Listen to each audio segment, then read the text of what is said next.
Not a licensed physician, not giving medical advice. It's purely educational and for entertainment.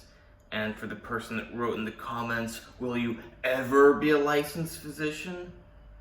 Yes, as soon as I'm done with medical school, because it doesn't matter if you can take all the tests. They don't let you just skip all the classes. So yeah, as soon as I have gone through all the classes at the same pace as everybody else, I will have a medical license. And I just wanted to bring a video because I haven't been making a lot of videos lately. This one's about Melanotan-2. I'm not some world-renowned expert on it. It's somewhat of a new medication to me. I have taken it. I know people who have taken it. I do know the basics of how it works with melanocortin receptors. But what struck me is the other day I'm talking with someone, and it was a she. She goes, she types in on Google, side effects of Melanotan-2, and it goes, melanoma. And she's like, well, it says that it causes melanoma. It's like, and then she finds some other thing, and what did it say? I don't know. But, you know, you type in it, you gotta be really stupid, and she realized this, luckily, but you gotta be really stupid to think the first result on Google is some comprehensive truth. I do know someone who actually, you'll be talking to him, you'll be an expert on a subject, and he'll go, well, let me check that. And he'll look it up on Google and read that part on the top that it selects for you. You know, you got all the search results, and you got that one on the very top where it just gives you this, and he'll be, oh no, Google doesn't say so. It's like, oh yeah, your 5 seconds typing on Google knows more than me who studied it for 10 years, 15 years. I don't think so. And the irony is those top results on Google, sometimes you'll click on it and it opens the full page and you see that they accidentally took the wrong parts of the page and put it in that, maybe not accidentally, who knows. But it's not always an accurate representation of what's even on the web page that they pulled it from. So if you're gonna look at that top result on Google, at least click on it, open it up, and read the whole page. But you should also click the back button and go and read some more stuff. Ideally, medical studies, not articles, not blog posts, not whatever, but actual medical studies.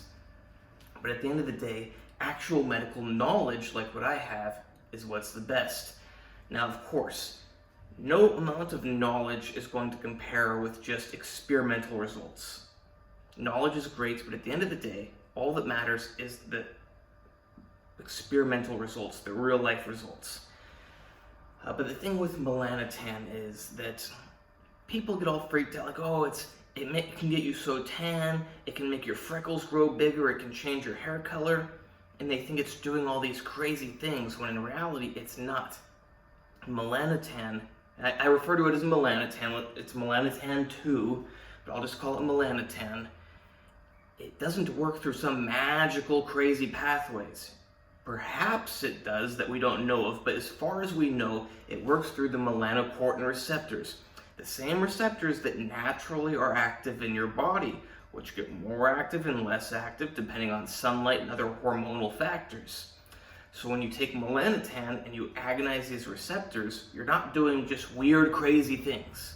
No, you're just increasing the activity of these systems in your body, which are naturally active, which naturally can increase, which naturally can decrease. Which brings us to a common sense point. You have some natural range, which you can naturally fluctuate between the activity of these receptors. Let's say it's from here to here.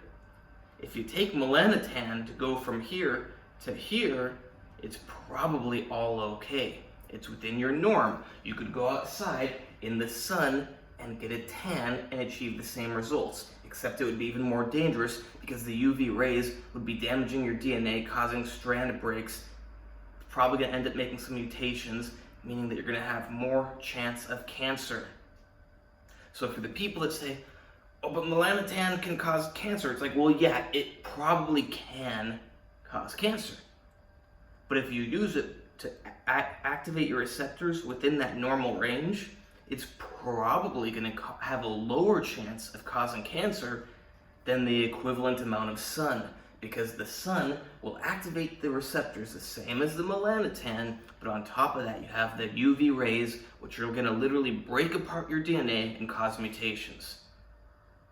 Don't forget about that. Plus your skin's going to get worse and leathery. Sun is great, but I think it's a lot smarter to take a little bit of melanotan and get a medium amount of sun than to take no melanotan and get a ton of sun if you're trying to get a strong tan. Now, if you don't care about your tan or whatever, just go in the sun as much as you want. Go in the sun a healthy amount. But is it a good idea to chase a tan by just laying in the sun countless hours every day?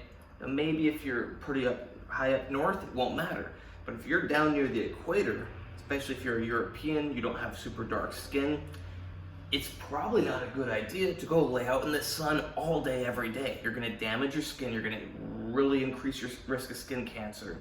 Whereas you could take a little bit of melanotan, a little bit. I'm not recommending this, but I myself take 50 micrograms sometimes. Not 500, no, that's not a mistake. I would never wanna take 500. I feel bad enough when I take 50 or 100. 50, it's like, it's fine. 100 sometimes, it's pushing it for me. And that's me. And if you're wondering what kind of side effects I get, it's an unusual medication, but it does have some vasoconstrictive anxiogenic properties. And I do not like how my heart feels when I take it. I don't like the lightheadedness I get. I get facial flushing. Doesn't really bother me. I don't care if my face is red, but when I'm feeling lightheaded and some tightness in my chest, yeah. And I've had a lot of medical problems in my life. So that's why I don't like to go above 50 micrograms. I tried 100, I'm gonna stick with 50 from now on. 50 seems pretty safe. I'm certainly not gonna be taking it every day, but once in a while, I'll take 50 micrograms, I think is a good, relatively healthy way to increase my tanness. Now, of course, the best thing would be to not take the melanotan, not get excessive sun, just get the right healthy amount of sun. But if that right healthy amount of sun doesn't get you the tan you want, what's safer, getting more sun or taking a little bit of melanotan? Probably taking a little bit of melanotan.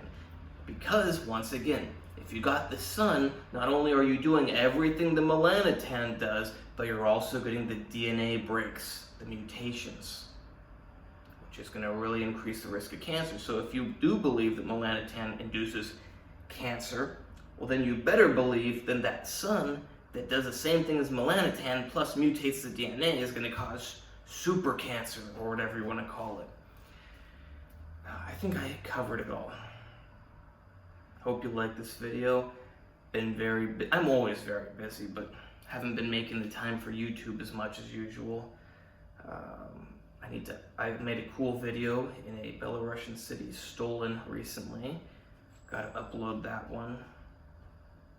Please like, subscribe, and comment. Check out the other videos. Check out my new Instagram, AndreyHutch, AndreyHutch.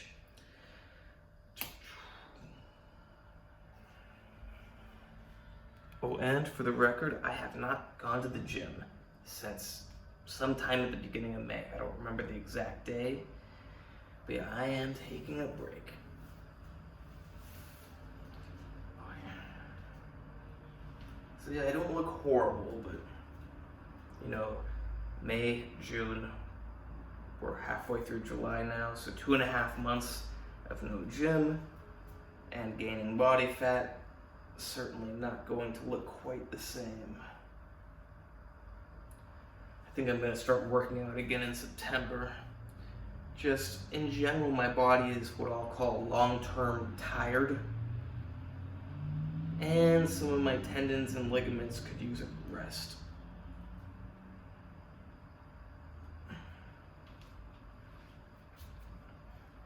I am down, how many kilos am I down? Down 7 kilos. So I don't know, I didn't weigh myself today. I weighed myself like a week ago. But a week ago I was down about 6.5 kilos. Maybe 7. very important that I get this on the camera. Putting my shirt back on. Also, because apparently if it's over 10 minutes, someday you can maybe make some money. I don't make any money from YouTube, but maybe someday I will. That would be cool.